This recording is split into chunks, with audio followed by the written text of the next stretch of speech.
What role is Russia playing in terms of hacking U.S. institutions?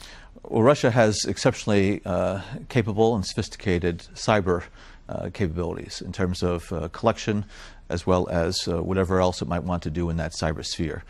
So we've known this for quite a while. Their intelligence services are quite active around the world.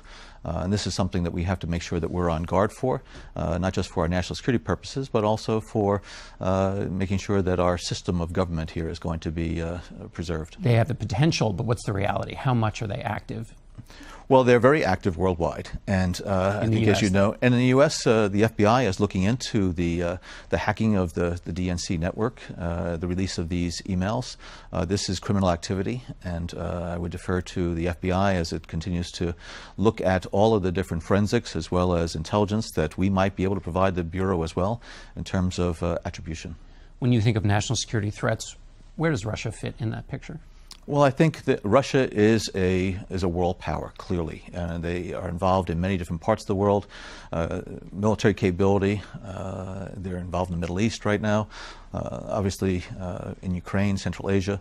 So Russia is a formidable adversary in a number of areas. Also, there are areas that we need to be able to work with Russia, specifically in Syria.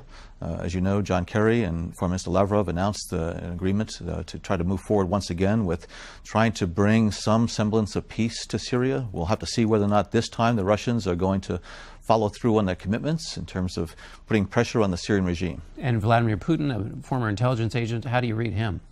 Well, he is somebody who is very aggressive, very assertive, and I think his intelligence background gives him a certain perspective. A lot of the senior Russian officials are also former KGB.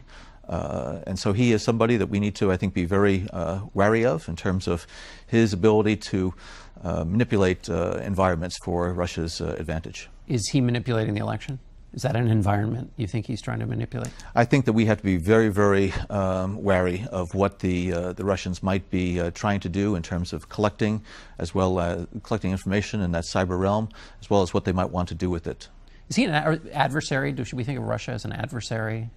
I think in certain areas they are adversaries, yes, but I think also in areas we need to find ways to cooperate with them because they do also have a vested interest in trying to bring stability and trying to dismantle these terrorist organizations.